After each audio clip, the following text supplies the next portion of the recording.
Hello friends, today we are going to start a new topic that is called atomic radius. अब तक हमने historical development complete कर लिया हुआ है, बराबर है। अब हम लोग आगे बढ़ेंगे। लास्ट लेक्चर जो मैंने सिखाया था आपको वो प्रेडिक्शन वाला था कि भाई ग्रुप नंबर है, पीरियड नंबर है, वो कैसे हम लोग आइडेंटिफाई कर सकते हैं। So we are moving on atomic radius. अब देखो एटम जो होता है ना बेटा, उसको हम लोग मानते हैं कि वो स्फेरिकल है, बराबर है। ऐसा एज्यूम करके चलते कि एटम जो होता है वो स्फेरिकल होगा, बराबर। अगर उसकी एटॉमिक रेडियस निकालनी है तो आप क्या करोगे कि ये न्यूक्लियस से वहां से ये इलेक्ट्रॉन का डिस्टेंस मेजर कर लोगे तो आपको एटॉमिक रेडियस मिल जाएगी। लेकिन क्या ये इतना इजी है, बराबर है, कि हम लोग एटॉमिक रेडियस इतना इजीली निकाल पाएंगे? चलो यहाँ पर तो हमने ड्रॉ किया हुआ है कि ये ऐसा है, लेकिन इलेक्ट्रॉन की पोजीशन कहाँ फिक्स है? आपने सेकंड चैप्टर में पढ़ा तो है कि इलेक्ट्रॉन की पोजीशन जो है वो सर्टेन नहीं रहती है, हाइजेनबर्ग अनसर्टेनिटी प्रिंसिपल। तो बेसिकली बहुत ही सिंपल सा लॉजिक है, क्योंकि एटम किसी ने देखा नहीं है तो उसके बारे में जो है सिर्फ और सिर्फ इंफॉर्मेशन हम लोग कलेक्ट करते जा रहे हैं कि भाई ऐसा हो सकता है, ऐसा हो सकता है, लेकिन रियलिटी में एग्जैक्ट आइडिया नहीं है। तो let us start. Atomic size जो होती है, बेसिकली एटॉमिक रेडियस जो है, एटॉमिक साइज भी कह सकते हैं कि एटम कितना बड़ा है छोटा है, वो रेडियस से ही तो पता चलता है, बराबर है। चलो, तो अगर मैं आपको ऐसा बोलूं कि आपको एक टेनिस का बॉल दे दिया जाए या फुटबॉल दे दिया जाए, बराबर है, तो उसमें से आप उसका एक रेडियस निकाल सकते हो, तो आप बोलोगे कि हाँ सर, क्योंकि उसका सेंटर पॉइंट जहां पर है वहां से लेकर आप उसका मेजरमेंट ले सकते हो, बराबर। तो उसके बेसिस पे उसका रेडियस निकल जाएगा। लेकिन ये एटम के केस में ऐसा है, atomic size is the fundamental property of atom, जिसके बेसिस पे पीरियड में लेफ्ट टू राइट जाएंगे, टॉप टू बॉटम जाएंगे, तो एटॉमिक रेडियस में क्या चेंजेस आएंगे ये हम लोग आज सीखेंगे, बराबर। लेकिन आज मैं आपको आज जो है वो सिर्फ एटॉमिक रेडियस का आइडिया देने वाला हूँ, यानी कि टाइप ऑफ एटॉमिक रेडियस जो है उसके बारे में डिस्कस करेंगे, then we move ahead. Okay, so the distance from the centre of the nucleus to the outer most shell containing electrons, electron होना भी तो चाहिए ना, आउटर मोस्ट शेल में इलेक्ट्रॉन होता ही है, उसके बेसिस पे जो हम लोग सीखेंगे। मान लो कि यहाँ न्यूक्लियस है, तो यहाँ से यहाँ का डिस्टेंस वही तो लिखा हुआ है बेटा कि the distance from the centre of the nucleus, nucleus का जो सेंटर होता है वहां से लेकर outer most shell contain electron जो है उसको कहेंगे atomic radius. That is the simplest definition of atomic radius. Atomic radius की बहुत ही सिंपल सी डेफिनेशन मैंने आपको यहाँ पर बताई हुई है।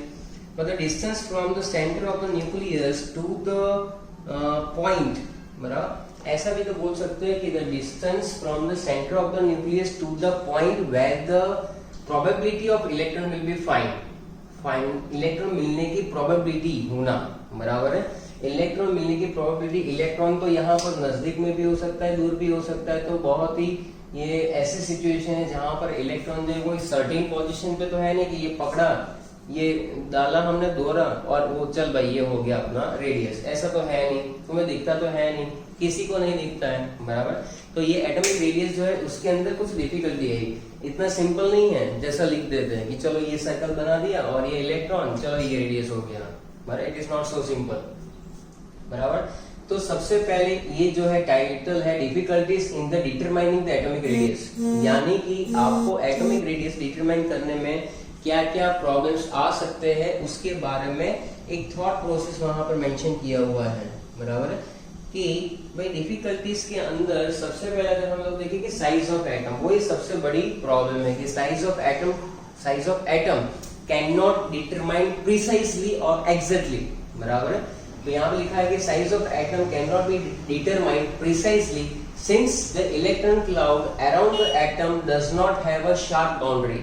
कोई ऐसी शार्प बाउंड्री नहीं बनाकर रखी है कि चलो बाउंड्री यहाँ पर इससे बाहर नहीं जानेगा, इलेक्ट्रॉन को नहीं बोले, न्यूक्लियस बोलेगा इलेक्ट्रॉन को इससे बाहर नहीं जानेगा, हाँ वरना मारूंगा, ऐसा नहीं होता है, बराबर। तो atom does not have a sharp boundary, ये तो हम लोग समझने के लिए ड्रॉ करते हैं कि भाई न्यूक्लियस है, उसके आसपास ऐसे इलेक्ट्रॉन घूमता रहता है, बराबर। बाकी आपने ऑर्बिटल पिक्चर डायग्राम देखा होगा सेकंड चैप्टर के अंदर, तो वो डॉटेड फॉर्म में है, यहाँ पर ऐसा न्यूक्लियस दिखाया हुआ है, इस तरह से पूरा इतने सारे प्रोबेबिलिटी ऑफ इलेक्ट्रॉन तो है, उसके बेसिस पे क्या दिखा हुआ है ये ऑर्बिटल पिक्चर है, बराबर।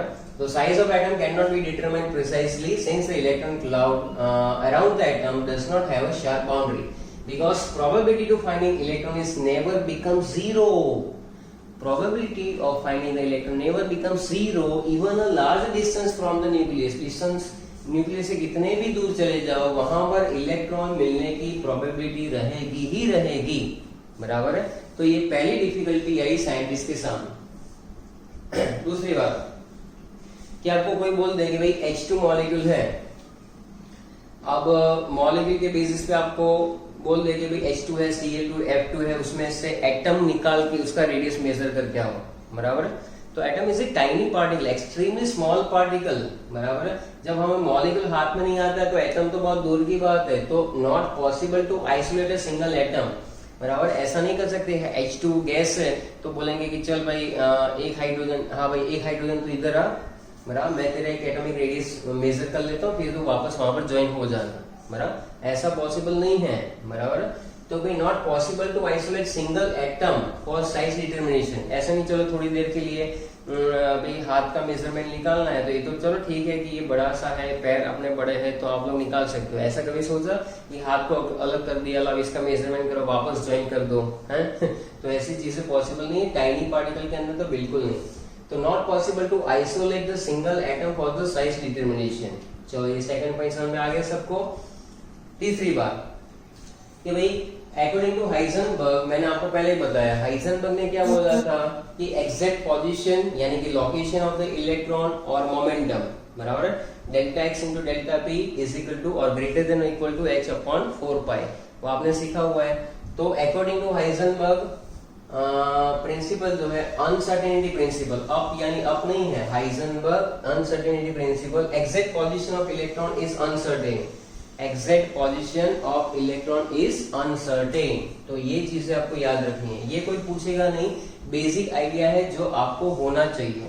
नेक्स्ट है electron density around atom is affected bye, electron density of atom affected by presence of neighbouring atom, बराबर। बाजू में जो एटम होगा या बाजू एक मॉलिक्यूल है तो उसके बाजू में दूसरा मॉलिक्यूल होगा, उससे भी अफेक्ट करती है चीजें, size of atom. So size में बी चेंज हो सकती है क्योंकि एट्रैक्शन वहां पर लग रहा हो या रिपल्सन लग रहा हो, ऐसा। In going from one condition to another condition, तो ये चीज है कि electron density around atom is affected by presence of neighbouring atom, so size में be change in going from one condition to another. तो ये पॉइंट भी तुम्हें क्लियर आना चाहिए। Atomic radius also change when atom is present in different bonded state, बराबर। अलग अलग बॉन्डिंग होती है, बराबर। जैसे आपकी बॉन्डिंग किसी के साथ है ना, वैसी बॉन्डिंग नहीं, घर में भाई बहन होते हैं, मदर फादर होते हैं, उसके साथ की बात कर रहा हूँ। आप सीधा वो बॉन्डिंग पे चले जाते हो तो वो बॉन्डिंग अभी देर है, बराबर होगा, बराबर, वो बॉन्डिंग भी होगा। अभी फिलहाल ये बॉन्डिंग के बारे में सोचो कि atomic radius also change when atom is present in different bonded state, बराबर है। अगर इसको थोड़ा सा फनी वे में ले, मान लो कि बच्चा 18 साल का हो गया या 21 इयर्स का हो गया, बराबर, तो तुरंत फेसबुक पे स्टेटस डालेगा, बराबर है, कि भाई सिंगल में से मिंगल होने के लिए ट्राई करेंगे, आपने अच्छे अच्छे पिक्चर्स डालेंगे, बोले कितने लाइक्स आए हैं, कितने डिसलाइक्स आए हैं, बराबर, अप्रोच करेंगे, फ्रेंडशिप होगी। सो अलग अलग स्टेट में उनकी बॉन्डेड अलग अलग हो सकती है। तो इसकी वजह से यहाँ पर भी एटम्स जब होते हैं, यहाँ पर जो बॉन्ड है यानी कौन सा बॉन्ड, बोले बॉन्ड, जेम्स बॉन्ड।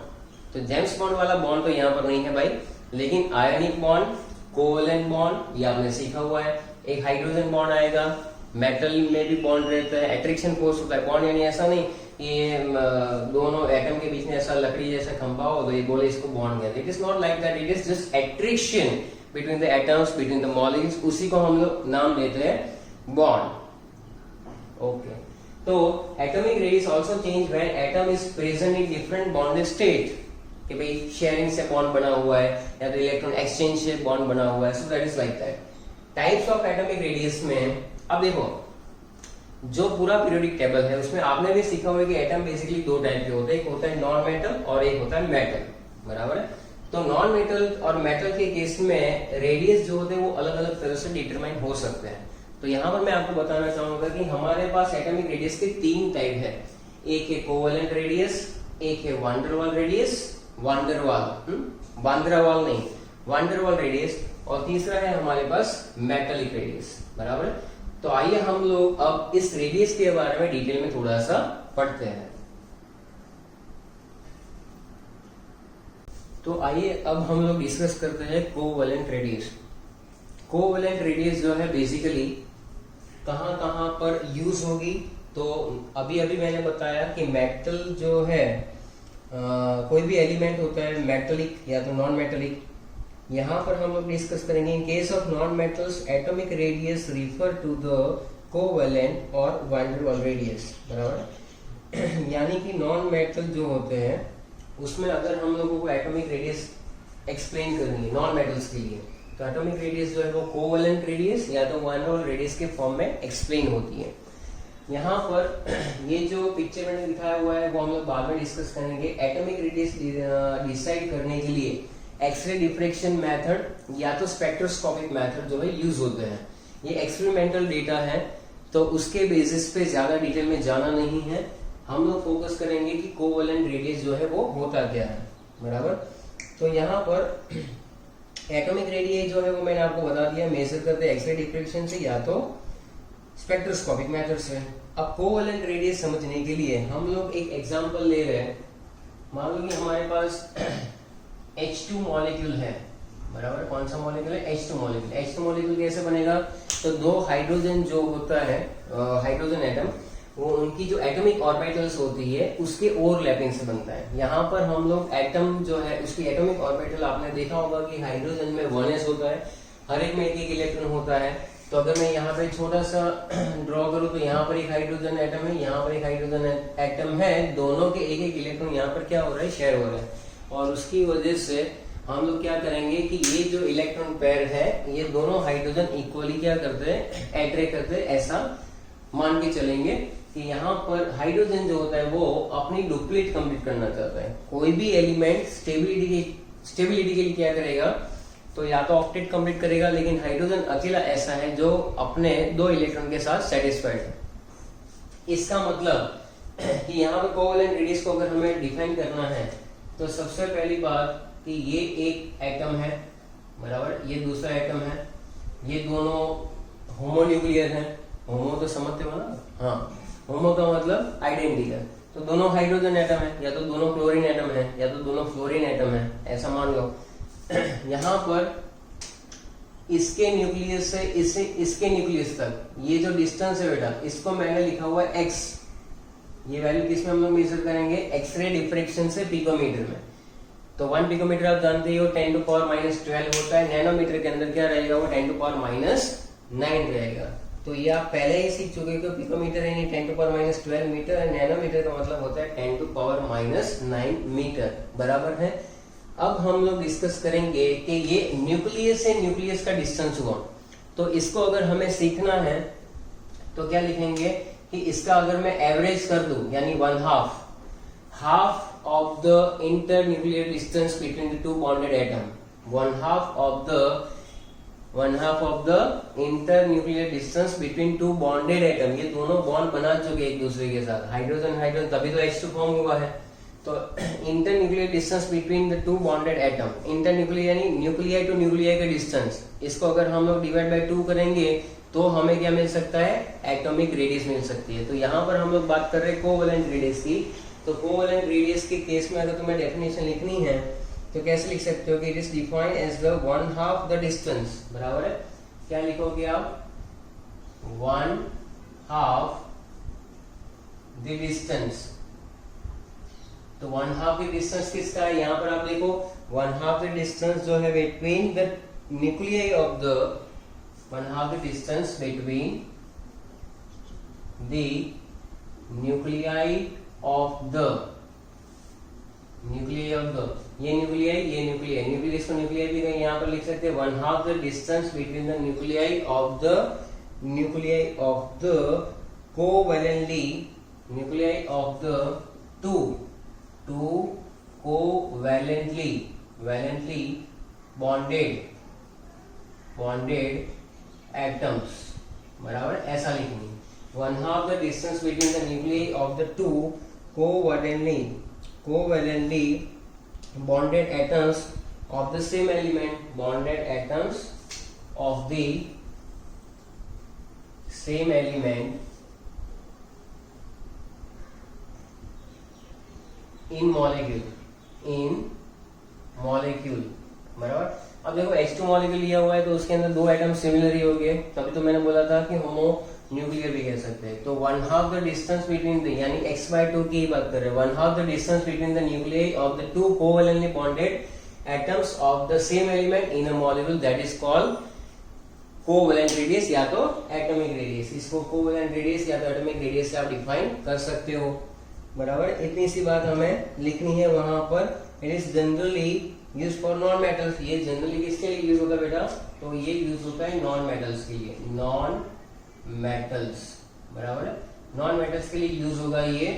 तो general use for the non metals, जैसे अभी हम लोग हाइड्रोजन की बात कर रहे हैं, तो अगर मैं यहाँ पर लिखूं कि भाई आर कोवेलेंट क्या होता है, आर कोवेलेंट या तो आरसी लिखो शॉर्ट में, RC that is the inter nuclear distance between two bonded atoms, बराबर। इंटर न्यूक्लियर यानी न्यूक्लियस टू न्यूक्लियस का distance between the two bonded atoms divide by two, that is called covalent radius, RC, C for covalent radius. अगर हम लोग hydrogen के लिए देखें तो हाइड्रोजन का इंटर न्यूक्लियर डिस्टेंस जो होता है वो 74 पिकोमीटर होता है, 74 picometre divide by 2। And in the case of hydrogen, अगर हम लोग हाइड्रोजन की बात कर रहे हैं तो ही ये अप्लाई होगा, आंसर आएगा 37 picometre. So what is the covalent radius for hydrogen? That is 37 picometre. तो ये यहाँ पर इंटर न्यूक्लियर डिस्टेंस के बारे में हमने लिख लिया। अभी कोवेलेंट रेडियस हाइड्रोजन के लिए लिखा हुआ है। सिमिलरली इंटर न्यूक्लियर डिस्टेंस जो है, बराबर है, इंटर न्यूक्लियर डिस्टेंस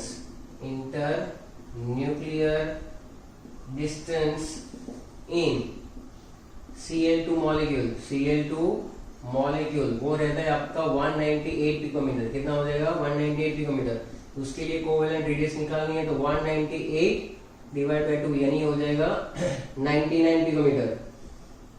हाँ बच्चों, ये है कोवेलेंट रेडियस फॉर क्लोरीन। तो क्लोरीन के लिए कितना हो जाएगा? 99 पिकोमीटर। सिंपल। तो ये चीजें जो है हमें पता होनी चाहिए। अब ध्यान से देखो कि inter nuclear distance between two bonded atoms को बॉन्ड लेंथ भी कहते हैं। ये जो डिस्टेंस है ना यहाँ से यहाँ तक का, उसको बॉन्ड लेंथ भी लिखा जाता है। तो कई जगह पर ऐसा भी लिखा होगा कि आर कोवेलेंट यानी क्या? Bond length divide by 2। So that is all about covalent radius. Clear? Covalent radius में इतनी चीजें आपको पता होनी चाहिए। तो ये कोवेलेंट रेडियस के लिए था, वो आप एक बार लिख लो कंप्लीटली, बराबर है। हाइड्रोजन के लिए क्या है, क्लोरीन के लिए क्या है, इन केस ऑफ होमोन्यूक्लियर जो एक जैसे होते हैं एलिमेंट्स मॉलिक्यूल के अंदर, उसके लिए क्या होता है, ये हम लोगों ने सीखा यहाँ पर।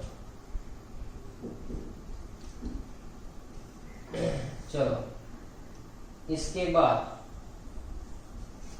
बाद क्या करेंगे? तो इसके बाद इसी में कोवेलेंट रेडियस में ही हम लोग एक नया टॉपिक डिस्कस करेंगे जो है हेट्रोन्यूक्लियर के लिए। किसके लिए है? हेट्रोन्यूक्लियर। हेट्रोन्यूक्लियर के अंदर मान लो कि यहाँ पर हम लोग अब हेट्रोन्यूक्लियर का मतलब क्या होता है कि डिफरेंट अलग अलग एटम, जैसे HCl एक मॉलिक्यूल है, उसमें अगर आपको H+ का रेडियस निकालना है या तो Cl- का रेडियस निकालना है तो कैसे निकाल सकते हैं? तो आप टाइटल दे दो वहां पर, हेट्रोन्यूक्लियर मॉलिक्यूल। फिगर दोनों में सेम रहेगी, बराबर। तो फिगर की जरूरत है नहीं अभी फिलहाल, तो मैं इसको मिटा रहा हूं। ओके, सो हेट्रोन्यूक्लियर मॉलिक्यूल के अंदर आपको क्या करना है? Difference of the distance between the nuclei.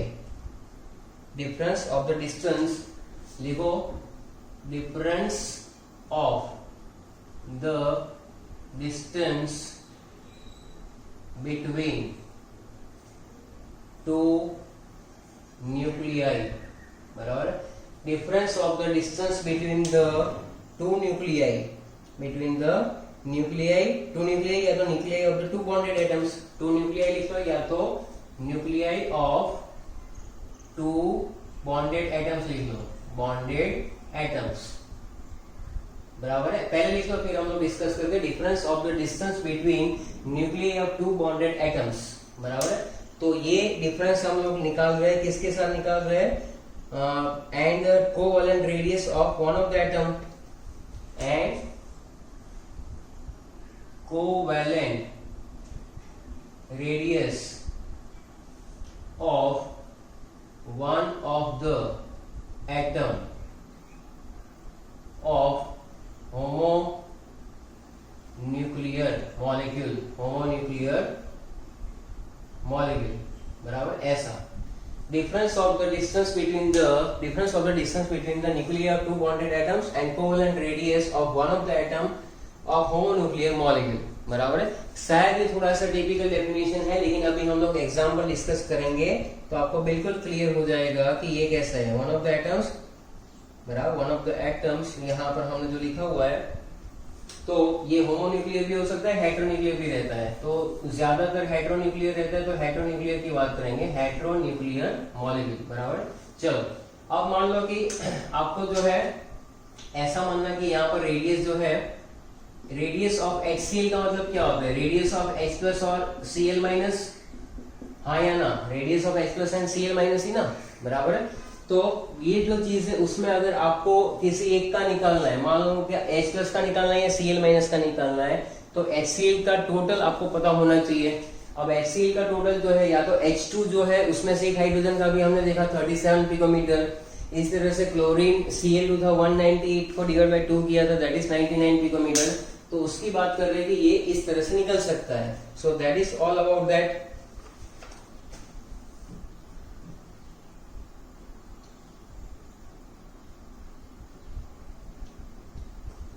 दूसरा यहां पर आप देख सकते हो कि कोवेलेंट रेडियाई जो होती है इज एडिटिव का मतलब क्या, एडिशन जो हम लोग दिखा रहे हैं इसी का बेस हमने लिया हुआ है कि कोवेलेंट रेडियाई जो होती है वो एडिटिव होती है, यानी कि sum of the covalent radii और two atoms is equal to the internuclear distance of that molecule. Covalent radii जो होता है उसका एडिशन करोगे दो एटम का तो क्या मिलेगा, internuclear distance of the molecule. Simple सी बात है, इंटरन्यूक्लियर डिस्टेंस को हाफ करते हो आप लोग, बराबर, आधा कर देते हो तो क्या मिलता है आपको, सिंगल एटम का रेडियस मिलता है। इसी तरह से अब हम लोगों को क्या करना है कि एडिटिव का मतलब क्या, टोटल स्ट्रेंथ मिल जाएगी, एक का एडिशन प्लस दूसरे का एडिशन, तो टोटल स्ट्रेंथ हमें मिल जाती है, that is called bond length. तो यहाँ पर इसलिए पॉइंट लिखा हुआ है कि कोवेलेंट रेडियाई जो होती है वो एडिटिव होती है। अब मान लो कि यहाँ पर आपको क्या करना है बेसिकली कि covalent radius of hydrogen atom in HCl निकालना है। Covalent radius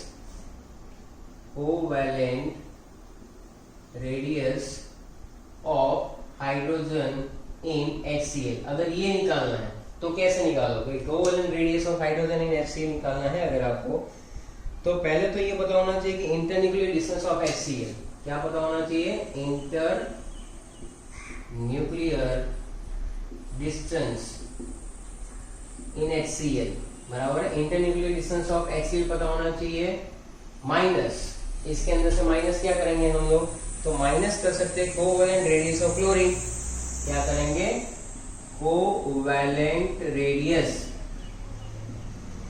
of chlorine Cl, बराबर है।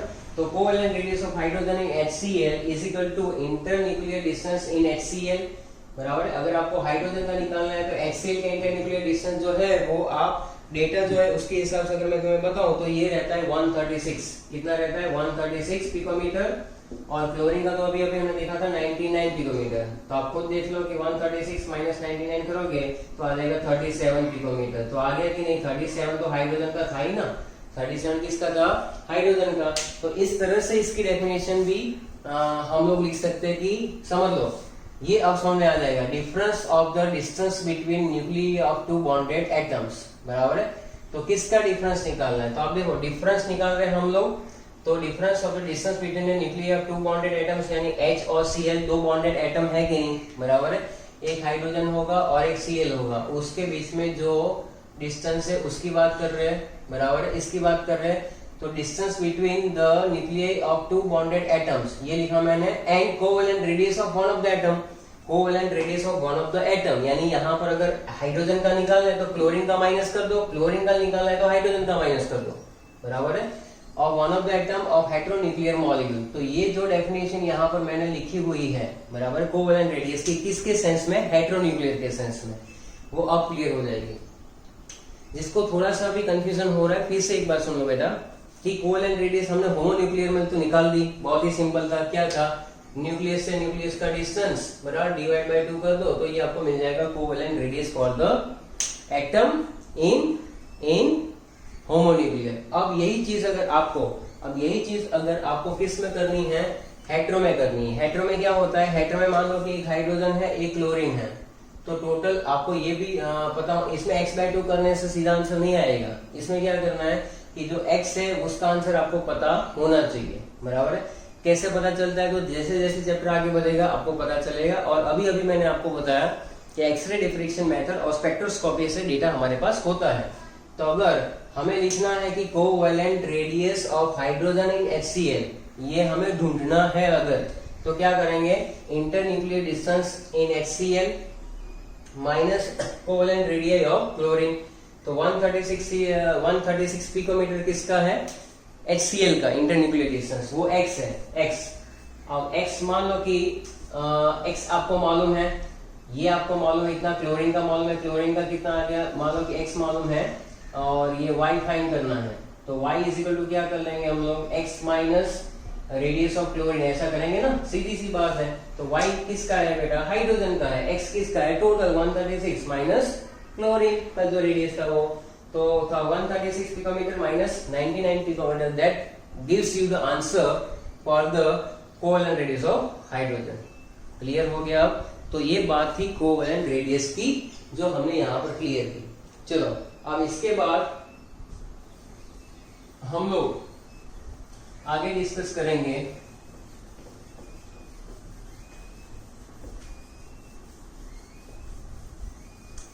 तो जो नेक्स्ट टॉपिक है हमारे पास, जो नेक्स्ट टॉपिक है that is called one der वाल रेडियस। क्या लिखेंगे, वान डेर वाल रेडियस।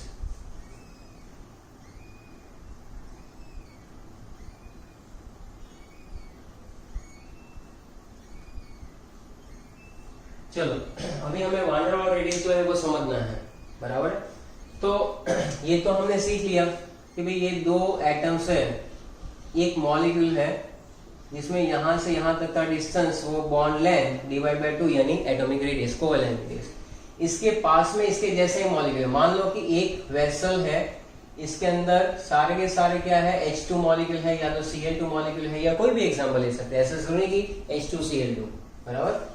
तो इसमें सिमिलर ही हो गए ना, अगर सैंपल में यानी कि वैसे में आपने हाइड्रोजन गैस भरा हुआ तो सारे हाइड्रोजन मॉलिक्यूल होंगे, बराबर। अच्छा, तो यानी कि यहाँ पर भी एक ऐसा हाइड्रोजन का मॉलिक्यूल है, बराबर। इसका भी यहाँ पर x है, टोटल डिस्टेंस डिवाइड बाय 2 हम लोग कर सकते हैं। तो ये जो x/2 है दैट इज कोवेलेंट रेडियस। अब ध्यान से सुनना, internuclear distance between to non bonded atoms, internuclear distance between to non bonded atom का मतलब ये डिस्टेंस, बराबर। नॉन बॉन्डेड है ना, ये बॉन्डेड था, पहले क्या लिखते थे, internuclear distance between the bonded atom, उसका एवरेज हाफ करते थे तो हमें क्या मिलता था, कोवेलेंट रेडियस। इसमें जो है यहां से यहां का डिस्टेंस जो है जो भी हो, बराबर है, मान लो उसको मैंने y लिख दिया, इसका जब हम लोग एवरेज निकालेंगे यानी कि y/2 करेंगे, half of the internuclear distance between to non bonded atoms that is called one der वाल रेडियस। इसको क्या कहते हैं, वान डेर वाल रेडियस कहेंगे।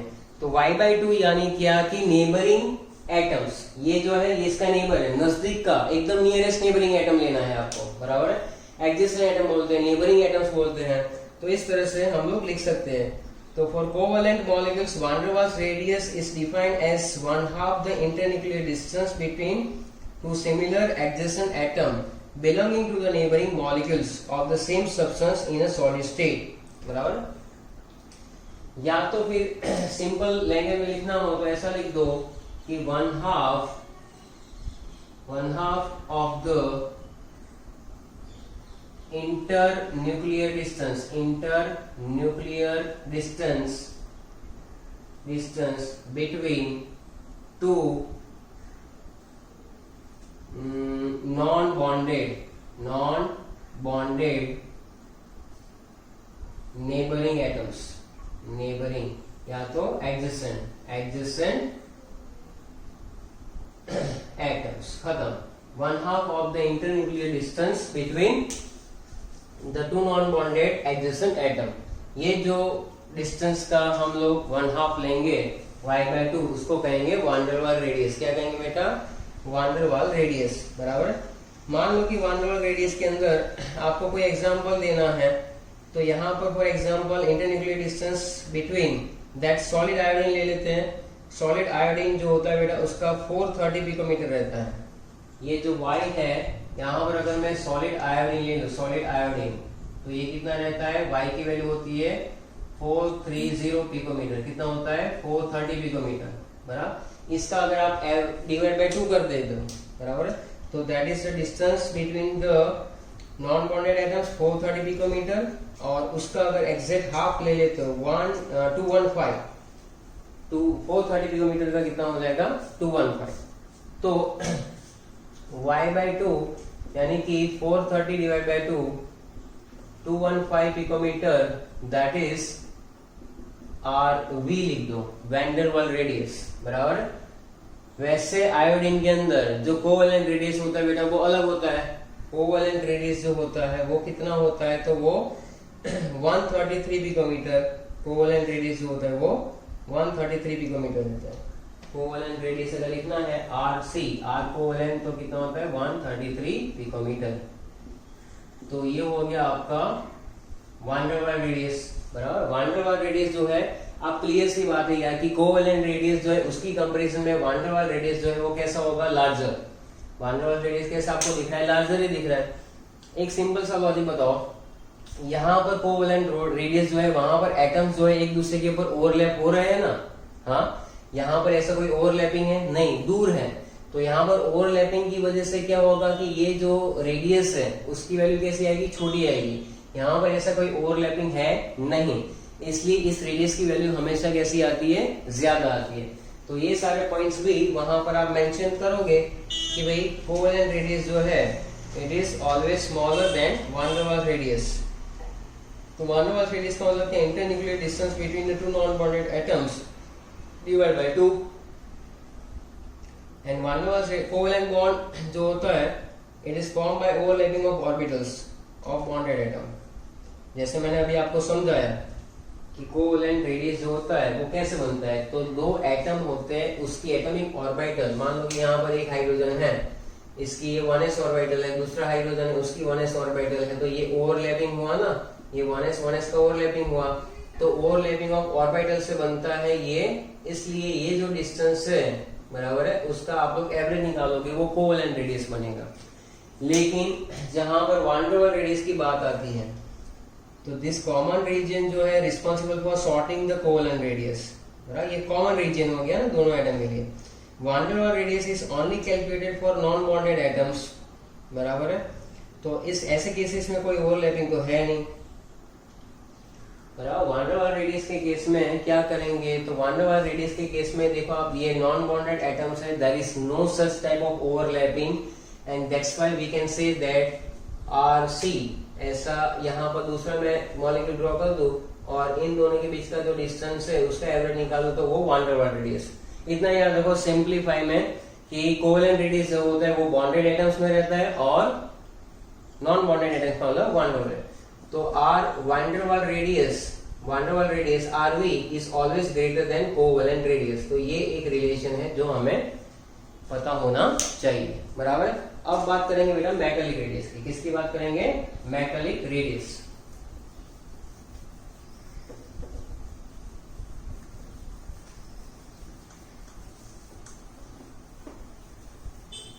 चलो, our next topic is metallic radius.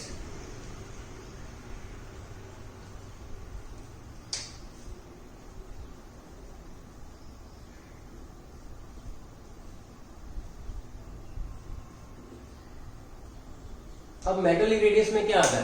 तो मेटालिक रेडियस के अंदर सबसे पहले आपको पता होना चाहिए कि मेटल जो होता है उसके अंदर किस तरह का स्ट्रक्चर होता है। तो इसको समझाने के लिए मैं आपको एक इलेक्ट्रॉन सी मॉडल समझा रहा हूं। इलेक्ट्रॉन सी मॉडल का मतलब क्या? समुद्र। किसका? इलेक्ट्रॉन का। मुझे बताओ कि सोडियम जो होता है उसमें न्यूक्लियस के सबसे पास 2 इलेक्ट्रॉन, यहाँ पर 8 इलेक्ट्रॉन और यहाँ पर 1 इलेक्ट्रॉन, ऐसा होता है 281 या तो नियॉन 3s1, बराबर। ये बैलेंस इलेक्ट्रॉन जो है उसको अगर आप नहीं गिनो तो nucleus plus inner shell electron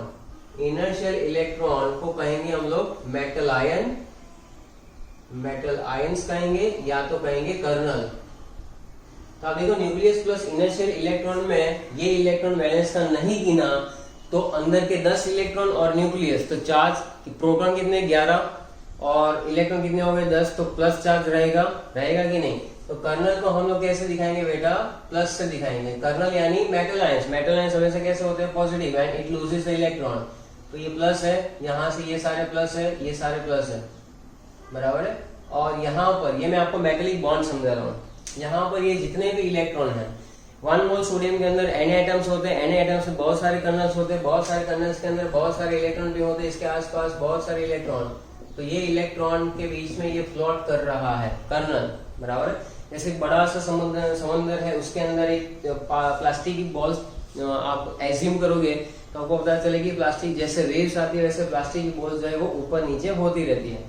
तो the attraction force between the kernel and mobile electron, ये इलेक्ट्रॉन कौन से? फ्री इलेक्ट्रॉन है, मोबाइल इलेक्ट्रॉन कह लो, मोबाइल इलेक्ट्रॉन भी बोल सकते हो, या तो डीलोकलाइज, कोई फिक्स नहीं है। ये इलेक्ट्रॉन कभी इधर उधर कभी आगे भी हो सकता है। तो ये इलेक्ट्रॉन और ये कर्नल, इसके बीच में जो एट्रैक्शन फोर्स होता है उसको क्या कहा जाता है? Metallic bond. तो सबसे पहले मेटेलिक बॉन्ड यानी क्या? attraction force between kernel and delocalized electron, बराबर, बस इतने। attraction force between the kernel and delocalized electron। तो ये बात हो जाएगी आपकी मेटलिक बॉन्ड की, बराबर। अब हम लोग बात करेंगे कि मेटलिक रेडियस क्या होता है। तो इन case of metal, each metal atom surrounded by the large number of other metal atom. In case of metal, the atoms of metal is surrounded by large number of other similar atoms, बराबर है। एक point हमें मालूम ही है कि एक metal जो होता है उसमें उसके आसपास बिल्कुल उसी मेटल के बहुत सारे एटम्स होते हैं, and they are closely packed together by strong attractive force, बराबर।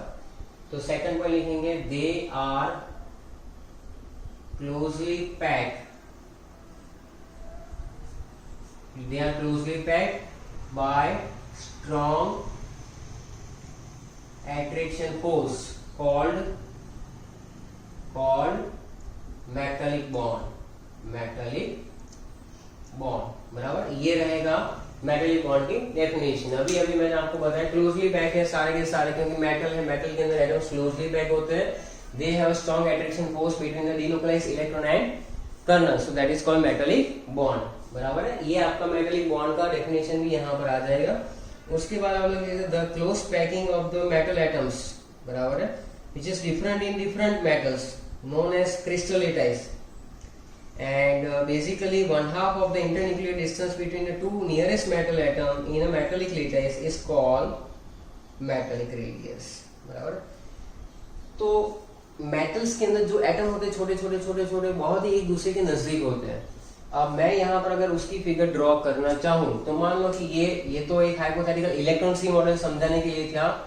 बाकी मेटल्स के अंदर उसके एटम्स जो होते हैं वो इस तरह से अरेंज होते हैं, और उसमें ये जितने भी एटम्स है उसमें भी वही लॉजिक लगेगा कि यहाँ से यहाँ तक का डिस्टेंस और उसका डिवाइड कर दो, बराबर, क्लोजली पैक है ये।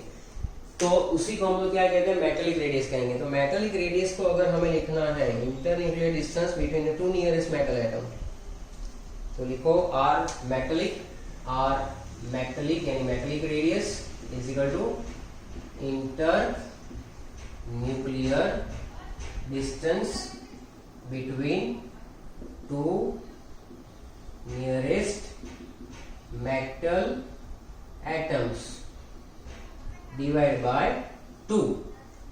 मेटलिक रेडियस को डिफाइन करने के लिए internuclear distance between the 2 nearest metal atom divide by 2, बराबर। तो ये बात हो जाएगी मेटलिक रेडियस की। बेटा मेटलिक रेडियस इस तरह से आइडेंटिफाई होता है। अगर आप लोग देखो कि सोडियम के अंदर वैल्यू जो मिल रही है हमें वो 372 पिकोमीटर है, तो मेटलिक रेडियस कितनी हो जाएगी 186।